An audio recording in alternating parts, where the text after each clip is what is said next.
acceptance is important because self-stigma is the worst kind of stigma. It takes many people a long time to work on themselves. And it's important because, of course, as you say, would I have chosen to have bipolar? I don't know. Would I have chosen to be gay? I don't know. It is what it is, and you are who you are. But coming to terms with that, accepting yourself and then feeling accepted by others is an amazing thing. Hello and welcome to Bipolar Talk. It's a space to discuss all things bipolarity. I'm Clément Bessard, the founder of Upstage, and our mission is to transform our bipolarity into an opportunity. So we're lucky to welcome Dr. Mark Ross. Today is a psychiatrist, author, speaker, and he also known by writing books talking about the state of mental health, which I think is really interesting because I've talked a lot about that in France, and now we can learn about what's going on in Australia. And so, yeah, I think it's also really nice that you openly talk about your anxiety, because I feel that you're human like everybody else, and I think it's really important to link like the patient and the doctor a bit more. But I just let you introduce yourself, and yeah, so what do you do? But yes, as you say, I'm a psychiatrist. No, it's interesting you say that, and I'm gonna go off topic already. Well, not off topic, but you talk about humanness, and I've always been very involved as a psychiatrist, as a human being. It's great bringing my own self to the table. You still have to have boundaries, of course, but people can relate more if you are open, and it's not an us and them. I've never really operated in an us and them way of looking at things. Hey, I've made difficult decisions. As part of being a psychiatrist, I've had to use the Mental Health Act, and, that's over 3 decades I've worked now as a psychiatrist. But as you say, I've written some books. First of all, when I moved to Sydney from London in 2005, because I specialize in London, and I'm actually South African, so I train as a doctor in South Africa, and a lot of my sense of compassion, who I am, comes from that work. But also now being openly gay, it wasn't so easy 30 years ago. But a lot of my anxiety was linked to not being gay, just how other people viewed that. And I'm now more open about that as well as part of my work. But it's interesting if people are listening to this with mental health issues. I found it more difficult acknowledging mental health issues than even sexuality, and that was hard enough. So yes, there's still a lot of stigma and discrimination. I was trained as a doctor in the 1980s. Stiff upper lip, you don't share of yourself. There has to be a difference between you and the patient, and basically ignored that most of my life. But you have to, as I say, boundaries are important. We can maybe talk about that some other time in the session. But in terms of my clinical work, I deal with trauma, bipolar, mood, anxiety, sexuality issues. And I've worked clinically in 3 continents, so in 3 countries over the years. And in 2014, through my best friend Alison, who we're talking to for this, she now manages me, she produced a TV series, a documentary called Changing Minds. And I was the lead psychiatrist on that, and it did amazingly well. It won various awards. It showed people with a very complex mental health, including bipolar, unwell on acute wards in Liverpool Hospital, that's in New South Wales. And then the next year was Campbelltown Hospital, that's 2015. And then my first book came out, general sort of mental health, called Changing Minds. And then my second book came out as COVID hit, on anxiety. So that's a very personal book to me. And my most recent one came out last year on the mental health systems in Australia. And I've received quite a few awards, which is amazing. And I still think I'm an imposter, but there you go. That's part of what you do when you grow up. And all of a sudden I just turned 60 and thinking, oh my God, my CV reads long because I've been working for a long time. But so that's where I am. And it's lovely to talk to you today. But maybe something you don't know about me, and it's of interest to your listeners and you, is that we have a very strong family history of bipolar in my family. So my mother is one of 3. She's the oldest of 3. My uncle had bipolar, and her 2 first cousins suicided, and I had a first cousin who suicided. So we got a very strong family history of mental health issues, which we never talked about, by the way, until I became a psychiatrist. So that's what happens, right? Even in our Western world where we talk more openly, there's still so much hidden and so much that's taboo. So all those sort of things, and that sounds a bit enmeshed, but they formed me as a person and then me as a medical student and how I trained and how I practice. And I try and practice with compassion and care, but hey, like anyone else, I get irritable too. And at times I've said things at work I regret, but hey, that I go back, it's like having kids now, you know. Our parents never sorry, I swear too much, never apologize to us, but I do. And you go, hey, I think I could have dealt with that better. And I try and be person-centered in my approach. Yeah, I feel like over the year, the best psychiatrists I met usually have a personal story that makes them go into psychiatry. How, I how, hope so. Yeah. what do you think? Because like I found it like you when you have that, you have both sides, and it makes you even a better doctor. Actually, it's just my experience, and I'm still young. But what do you think? No, it's interesting you say that because, of course, in my age group, in my peer group, not many people are out about anything. It was more hidden in my age group. So I just turned 60, so my God. So that's like I graduated in 1990 as a doctor. It absolutely was very different then. Younger doctors that come through also said, we're not going to work those silly hours that you had to work for next to nothing. We have to look after our own mental health. So it's a big shift, not big enough, by the way. There is a shift in health to be more open about mental health in the workplace. Still a huge problem. It's one of my passions. But also being open about one's own struggles doesn't make you a worse doctor. Absolutely. It makes you a better doctor. And people still have difficulties with this issue. Of course, if you have something like a manic episode, we're talking about, when we talk about experiencing mania, that can impact you as a person and can impact your judgment. And so at that point, you go, you know what? I need to take a break from work and I need to look after myself. That's important because if people don't do that in work and they can then have issues with their reputation and make mistakes and it can affect them. Same as doctors. So you need to be open, but also open to acknowledging when you need help and when you need to take time off. And getting that balance right is still tricky sometimes. Yeah, I agree. As a peer helper, is like that's the most important rule we have in upstage is like you take care of your mental health, and if that's the most important thing, and then you can help others.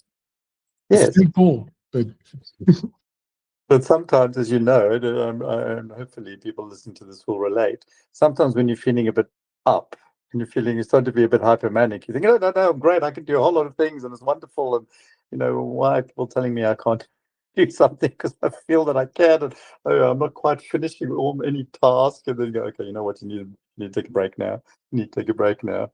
But at times that can be a bit harder, I think, than when you're depressed in terms of those moments, but being open leads to better understanding, and being and understanding more leads to better self-reflection. And as doctors, as health workers, peer workers, anyone, we have to be self-reflective and we have to be open and go, okay, you know what, I can do this, or this is when I need to some step back. But the system also needs to change. I'm always on about the system. It's all fine us looking after ourselves, but if the system's not great, then we have to advocate for systemic change as well because it affects us ongoing. There's only so much yoga we can do when we're getting bullied at work. You know what I mean? yeah, it's like I had the same sort in the French system. So we work a little bit with the parliament, prime minister, and everything, but it's difficult to make things change in this systemic way. Yeah, I wonder, like, what is your thought? And yeah, what do you because the way I see it is changing the system is really difficult. We have to, at least from every place I've been about mental health. But how to to make it work. And because the thing I found the hardest is like, because the whole thing is built, at least in France, in the wrong way, mainly about, like, what I can see at least is like we're spending a lot of energy and money on emergency and not as much in prevention. I don't know what is it in Australia? What do you think we should do? Well, yes, I have written a book about it, not that I'm plugging that particularly, but I look at all these things, including the history. So we look to truly understand how things work, we have to look and see how they develop, right? So historically, mental health has been, the poor cousin of the services. The old asylums were in the countryside, separate from anywhere else. So doctors and nurses were on site and people came there. And community services really only started in the 20th century. And so there's that whole old-fashioned way of working, plus now doctors and nurses, mental health, and risk. And we've become more risk averse in our society now. So absolutely, services are geared towards that and crisis intervention. Quite clearly, though, and we've had in this country about 30 to 35 commissions and inquiries into mental health since the 1990s. Fascinating reading, by the way. Wonderful insights and wonderful, recommendations. For instance, the Victorian Mental Health did a Royal Commission, underwent a Royal Commission in 2021, and we had the Productivity Commission in 2020. Wide-ranging changes, and they look exactly at prevention. How do we improve services to make it more person-focused and centered? How do we involve consumers and carers more in their care? There's no other aspect of medicine where there's such a gulf between those who provide services and those that use services. And it has to change. And then you talk, it's great talking to you as a peer advocate and support worker and peer work and lived experience. We absolutely have to use those people more in the whole step, from somebody coming for help in the first place, going through emergency department, or coming onto the units, being treated, all, all along the way, being helped by peer support work is invaluable. We also have an aging workforce. So I look at these things as well in my book in terms of workforce issues. My goodness, we're all getting old. Well, that's one thing we all do, right? But the workforce is aging. We don't have the numbers coming through from medical and nursing students wanting to do mental health. That says a lot, doesn't it? So we've already then got real problems. And then we go, oh no, we can't change the system because doctors and nurses know best, and we have to work like this, but it's not working. So we're in this little hamster wheel all the time about, and then sometimes recommendations are put in place, and then I don't know, then these commissions and inquiries go get shelved somewhere. It's like policies, right? You have these wonderful critical responses to incidents, because it's always useful. Please tell me, guys, I tend to talk too much. Just come in. So, okay, arrête. You go, you have an incident, and then we have these big sort of findings and investigations, and we write lovely sort of outcomes, and then it gets filed into policy, and it gets somewhere. Any, we've lost this sort of sense of, I don't know, common sense. And then another one comes, and we go, oh, didn't we 10 years ago say we should change this, this, and this? And it hasn't been implemented. So that's also, people actually want to read a good one. There was a federal Senate commission into mental health in Australia in 2007, very similar to what they found almost, 13 years later with the Productivity Commission. So, and people, carers and consumers and people involved with services were, interviewed for this. It's an incredible read. Yeah, it's like I feel it's a little bit the same. Like we tried to go to the Congress and everything and to get the law passed, but what I saw, at least in French politics, is it's a lot about talking about like these are the problem. They know how to say which are the problem. They kind of know. And then telling what is a solution, they kind of know a bit less. But then doing the work, there is nobody. At least maybe a little bit us who trying to do things, but we're on the ground. But otherwise, yeah. And to be honest with you, I don't want to, at least myself, I don't think I have the patience to try to change it through politics and government. I'd rather do it with the upstage on the ground. And because I think I'm not patient enough, I would say. But I think it's not only that, I absolutely agree with you, but also politics has slowed things down. And you know, you have a party in power and then they promise things. That's how politics works, right? And then they're out of power and then it isn't quite finished. You need absolute broad cross-party politics and a will of how, what, to what extent do we say the mental health of our country is important. That's really what it boils down to. And it has to come out of that political scene in a way. Of course, things have to go through politics to change in terms of policies and whatever. But if there's a groundswell of people, I mean, we're all saying our mental health is important. Young people are going, no, enough now, enough talking. We need action. So I think that's great. And that's continue doing what you're doing because really the old way isn't working. One thing I was really interested is I think the LGBT community did a great job into getting out of stigma and being proud and doing pride and I always felt as someone with psychological disorder that we should inspire ourselves of what has been done because at least in Paris the job is done. I think the stigma and people are not like, yeah, they're not ashamed anymore to be different. And I was wondering if you thought about that and what do you think we can do as mental health community and people who have like bipolarity or other kind of psychological disorder to kind of learn from this movement? That is interesting. I suppose it has its roots certainly in the work with HIV. So as I was becoming a doctor, of course, HIV became a big issue in the 1980s, and the gay man as well. It was something that I was really involved in. I did quite a lot of work in HIV space in my early career, and absolutely, it's a blueprint for community coming together.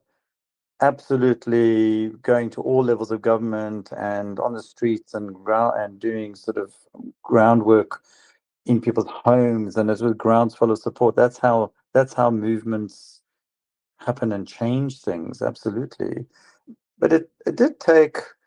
Wasn't overnight. It took some time. We're talking. If you look at how governments first responded in the 70s and 80s, and even and I'll just say as from a personal perspective, I was at the University of Cape Town, and I was always involved in admin and medical student council. I wasn't a very good student. I mean, book learning anyway, but I enjoyed myself. And I was the vice president of the medical student council, and I went to a board of faculty meeting. So that's where the whole faculty meet, right? This is one of the eminent universities in Africa, and the head of surgery, who's an arsehole. Anyway, I can say that on your podcast. I hated him. He hated me too. The feeling was mutual. He stood up in this meeting with all the senior professors and said that AIDS was God's gift to homosexuals, 1990. And so when you look at the history and how far we've come, it took a few decades. With mental health, and I remember going a couple of years ago, I attended a lunch in Sydney. They have this annual lunch for equity awards in the LGBTQI space in companies. They do platinum, gold, silver awards, and it's huge, and all the big, people from like Qantas, Alan Joyce was there. We're talking huge. And at the table I was at, I just turned to people from Commonwealth Bank. There was some people from industry, and I went, "Why don't we do this for mental health? Why don't we do this for mental health? There's no reason why we can't. Maybe when I get more energy back, I'm a bit flat these days. I think that is something that I'm quite interested in. So companies, and again, I told you that mental health in the workplace is my passion. Most people with mental health conditions work, so you have to, we have to shift, and that's quite a that's quite a nice targeted way for doing things. You don't go to politics, you go to industry, and you go to universities, and you go to, companies. That's where change happens, and they can lobby Parliament. They've got more money to do that. So there are different ways of doing this, I suppose. Yeah, I mean, and you're right. I mean, I think a lot of young people they're not interested in politics because they feel that it doesn't really affect them or nothing's going to change. We've lost the ability to be a little bit more, going on marches and being a bit protesting a bit. I mean, that's what I did in the 80s and 90s. We've lost that a bit. So the youth are disaffected, but well, we saw after COVID, right? Young people took to the streets all over the world going, we demand action. This is ridiculous. So it can happen, but I don't know where we're going. I don't know. What do we need for that to happen in mental health? What do we need? We've had so many, as I say, so many commissions and so many inquiries, and we all know what's needed. How do we make it work? Well, you do your thing. That's great. That's the way to do it. Yeah, I feel you're doing the same. Is like action is like how you make things change. Like talking is good, but you can also have like a podcast and have great conversation and has it's a way to do it also. But yeah, I think you're right. Like there's so many things to do. Like because LGBT plus it takes a lot of years, but the result are there in some country at least. And I remember like that's the only kind of march I do is the Pride, basically because I have some friend and just here. And I really I like the movement, the way that, I like even the term Pride. And for example, I try not to use the term bipolar disorder. I try to use the word bipolar instead because I feel it's easier to accept your difference if you talk about it as, of course, I wish, let's be honest, that I wasn't bipolar. I'm not going to lie. But on the other side, I'm like, I have it. And now I'm feeling happy and fulfilled with my difference because I learned how to manage it. And I'm not ashamed. And I think people shouldn't be. And it's like, that's why I love doing like podcast and video and media because and in company, I used to do it a bit in France. I feel it's like as a response are a bit quicker than the politician. I would say you're right. It's interesting. You make some interesting points. At the end of the day, acceptance is important. Acceptance is important because self-stigma is the worst kind of stigma. It takes many people a long time to work on themselves. And it's important because, of course, as you say, would I have chosen to have bipolar? I don't know. Would I have chosen to be gay? I don't know. It is what it is, and you are who you are. But coming to terms with that, accepting yourself and then feeling accepted by others is an amazing thing. And of course, that's better for our sense of self and how we can then help other people. And it ties back right from the beginning of the conversation we had. You have met people you really like if they have their own personal stories as clinicians or therapists. And I think that's very important, as long as it doesn't impact things in a negative way. Like I've come across people who are not out, in the closet. In politics, you know, voting against equality, but they themselves are in the LGBT framework, or so that I found that very hard to accept. And people can cause damage if they hate part of themselves because they try and block it, or they can project it onto others and cause issues. And I've said this before. I think a lot of domestic violence is about people not accepting their sexuality or taking things out about themselves, including mental health stuff, onto others. It's very important, especially men. And unfortunately, men still find it so hard. We find it so hard to talk about these things. I might make it sound easy now, but I'm 60. I didn't find this easy at all when I was in my 30s, at all. Quick break. Can you let us a review on Apple Podcasts or the platform of your choice? It really helps us break the stigma around bipolarity. Let's get back to the episode. Yeah, I feel that's one of the main weakness men have is like we haven't been taught when we were younger to express our emotion, to cry, to ask for help. And at least for these, I think women had a bit more education. And that's one of the things which I would say it's even a bit more difficult as a man. Well, it's hugely difficult as men, and there's masculinity and how we taught boys will be boys versus girls, a whole lot of stuff there. The thing is, compassion and lovingness and whatever have, in our society, been weirdly just associated with being feminine or the female. I mean, part of being open. I have this lovely friend, and actually somebody you should also talk to at some stage. He runs an organization called Mr. Perfect. He's in my book on anxiety, formed a narrative. And he also does podcasts and interviewed me a couple of times. But he says, Mark, he was called Mr. Perfect at work because he's good looking, and he's married to a lovely Australian. He's from Britain originally, and he had a lovely car and well dressed. And the younger guys at work used to call him Mr. Perfect. And he was out in a bar one night or one afternoon with friends from work, and there were four of them, four men. And they were talking sport, blah, blah, blah, as men do, right? And eventually went, you know what? I can't deal with this. I can't do this. Last week I was suicidal. And he just said it, and after hiding it for so long. And these three guys looked at him, and the one guy went, "Oh, well, I'm on antidepressants." And the other guy went, "Oh, I've been seeing a psychologist for 2 years now." And the other guy went, "Yes, I do both." They never talk about this stuff. It took him saying this, and then he goes, "Oh my God, we need to talk more about stuff." And he started these barbecue meetups. That's his charity, Mr. Perfect, and men go and chat over barbecue. We've got to find ways of I don't know, chatting more about things. But it's well known, for instance, in the trades in this country, they have a higher than average suicide rate.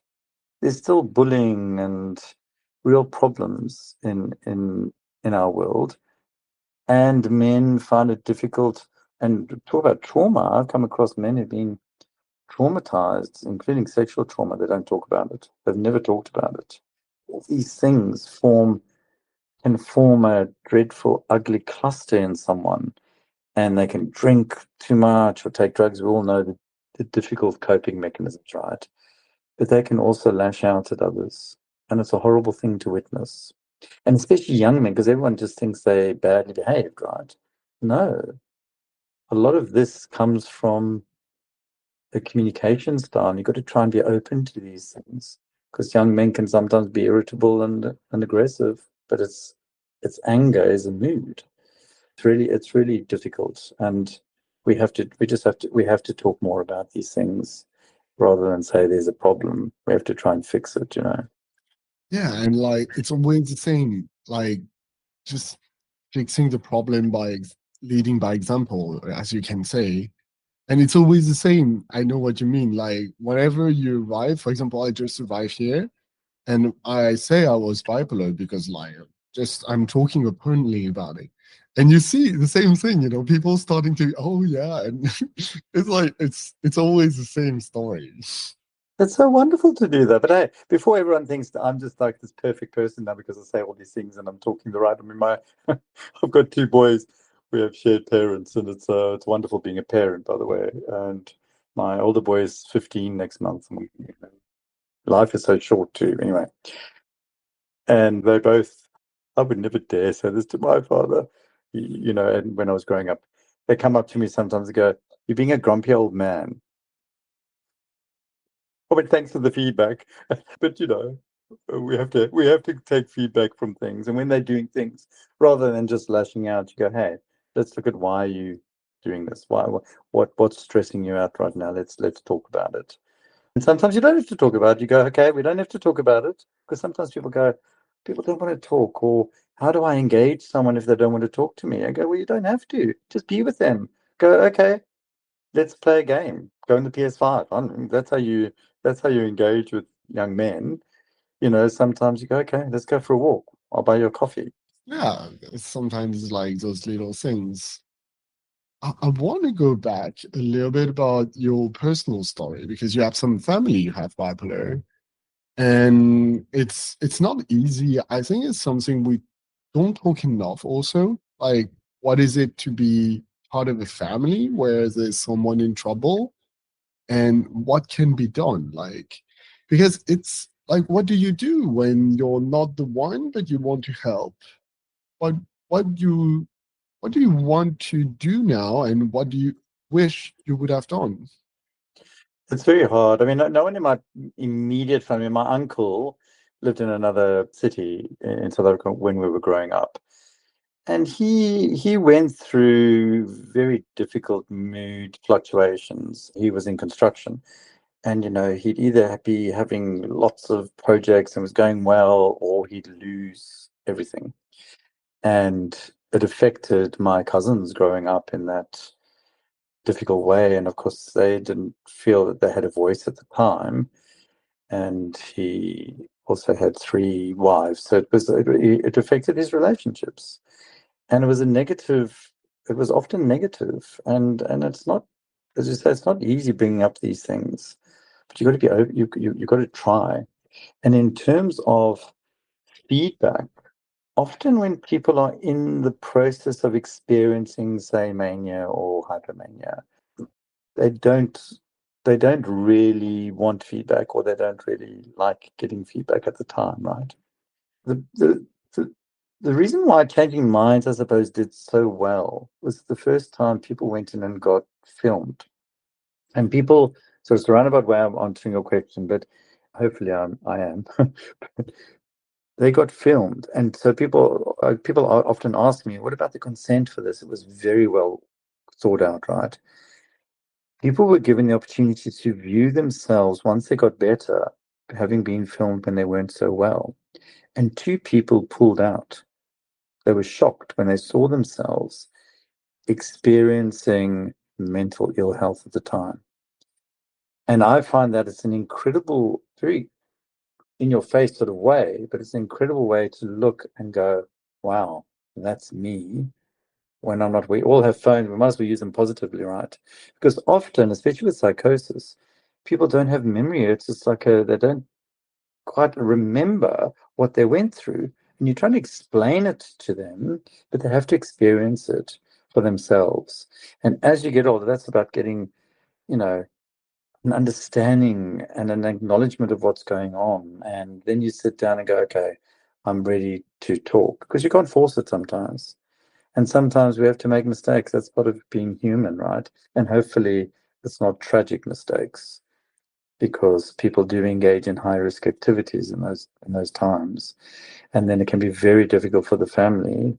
And I've just had someone now, and I support these two guys. And in retrospect, we were thinking about the Mental Health Act and where we're going to do it. And the husband went, "No, I can't, because last time it was so horrible." And then when the person became well again, he went, "Well, actually, I think I could have gone to hospital, but I wasn't at that time ready to acknowledge it." And it's very tricky getting this balance right.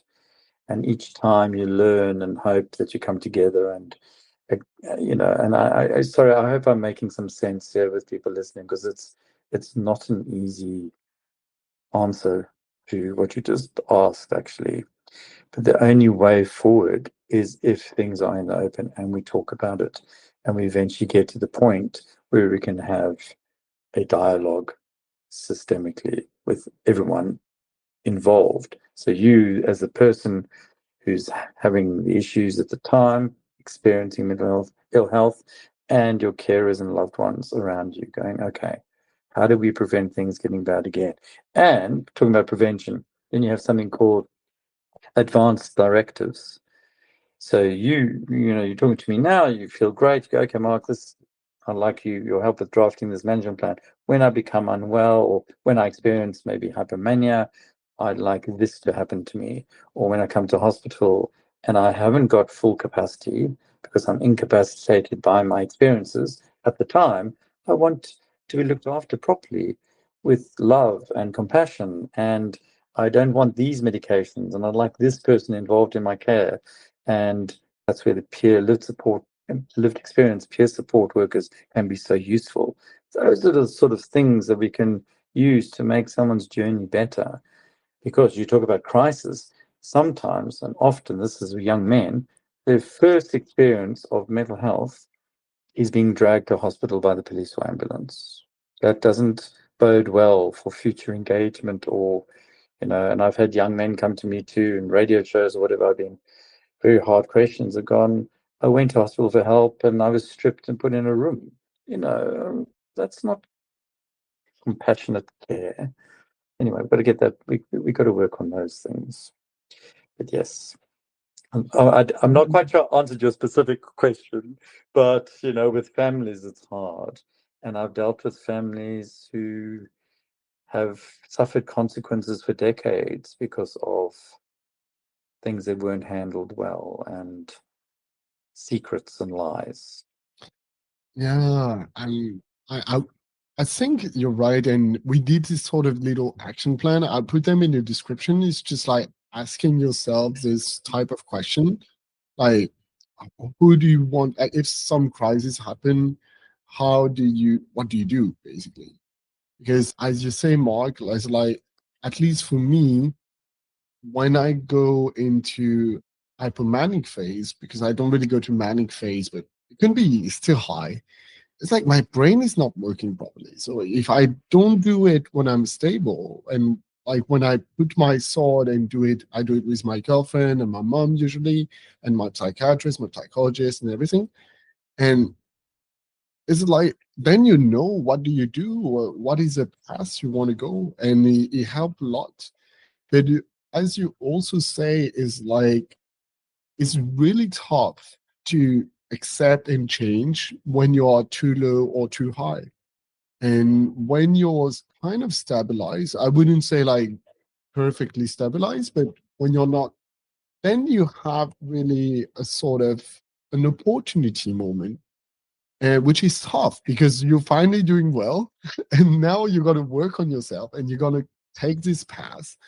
And it's how you can put and implement everything around you so it won't happen again. Or if it happened, it will be less problematic, less intense, like less time.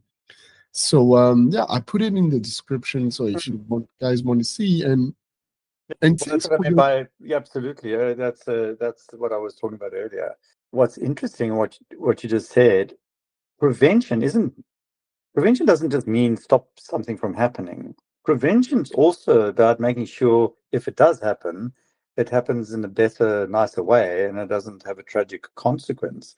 So these advanced directives absolutely have their place and can really make your journey or a person's journey so much better when they're not well. But I think still, you take a video of yourself when you're in that moment, just yourself, and you go, it's like those sci-fi films or whatever. If you're watching this, the one with the memory thing, if you're watching this, you're dead or something. If you're watching this, you are not yourself. And you need to listen to what you wrote about yourself last month.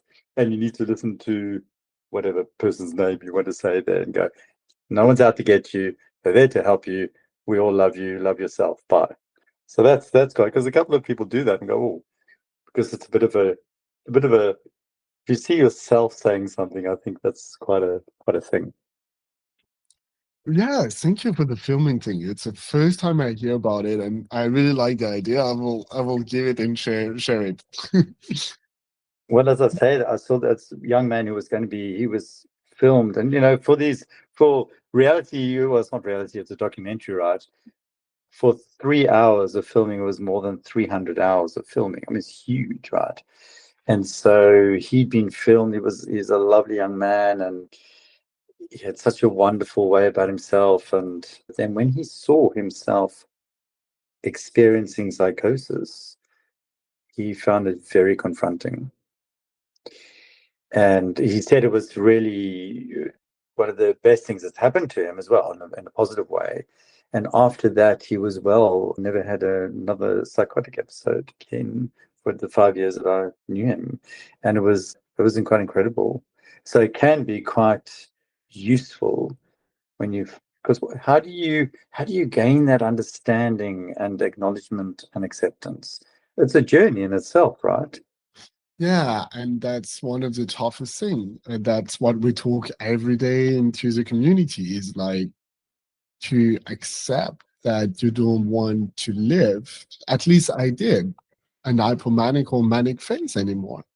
Because when it happened, at least for me, of course I enjoyed it. I'm not gonna lie. It's the consequences are just not worth it. And it's really, at least for us, that's one of the most difficult things is to accept that you don't want to do it anymore. But and again, I don't want to. I often don't think in terms of black and white. Certain things, but I like the greys, and I've got into a bit of trouble sometimes with carers because I've seen the person and they go, Mark, I like being hypomanic. So I go, well, you've got to look at a certain level of, say, I had a couple of people who went, you know what, I'm going to go out clubbing with my friends. I'm not going to drink or take drugs because I've noticed that's a big trigger for me. But I'm not going to take my medication for a day or two before I go. And I have a natural high. Then I can club and have fun.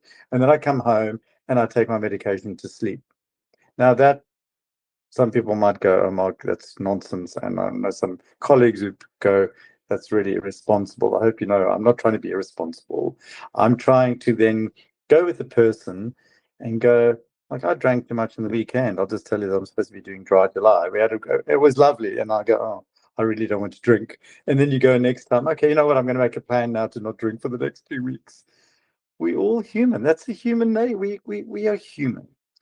And so we make mistakes, but you've got to then think about the mistakes that we do make. And if they affect the system we live in and they affect not only ourselves, but they affect others around us, we have to take responsibility for that. We have to take responsibility for our own actions because no one else is going to. And I say this often in therapy, control is interesting. We can only control ourselves, and control is a dirty word sometimes, but in terms of good self-control, we can only control ourselves and our immediate environment. And as we're getting older and more I keep on saying older, there have to be some example, some good things about getting older, right? We should gain some wisdom, emotional maturity, and go, okay, you know what? I can be really difficult when I'm hypomanic, and it affects the people I love. I don't want to push them away. I need to let them in, I need to listen to them, and I need to actually take some responsibility for that. Some people get there quite soon. Some people take decades, especially with like drug. Hey, as long as your journey hopefully is not too tragic and it doesn't involve hurting yourself or other people, I'm not talking emotionally too. You got to think about that. Yeah, and I do agree also because everyone is different. And for some people, like the consequence of drinking alcohol are not the same for others. And even as bipolar, I really see some different people. For me, it's okay. Like I drink maybe once every 3 weeks, like a half a beer or beer or something, and it's totally fine. It doesn't have consequence. For other people that I know, they cannot drink. They just cannot. No, but there's part of that, but also again, dealing with young people.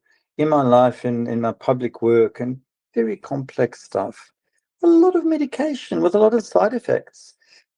And this one young guy was an Aboriginal guy for years, absolutely lovely young man, very unwell when he was manic. He became he experienced psychosis. And, to talk about language is so hard, finding the right language at times, right? It's important as well. And eventually, I operated a directive with him. He said, Mark, I want to go out and get smashed on a Friday night with my friends. What can I say to that? No, you can't. Wag my finger. That's very bad for you. Got to sit at home and read the Bible. What am I supposed to say? You go, well, you know that you don't want to experience psychosis and get to the point. He was on clozapine. That's really heavy medication, right? And we got to the point on Friday night, he didn't take his medication. He went out, and as soon as he came back, he takes some medication. He kept in a little Dorset box next to his bed. And you know what? He was well for a year on that. So you can adjust. It depends how much you want to, shift, or it's how much you're prepared to accept at a certain stage of your life.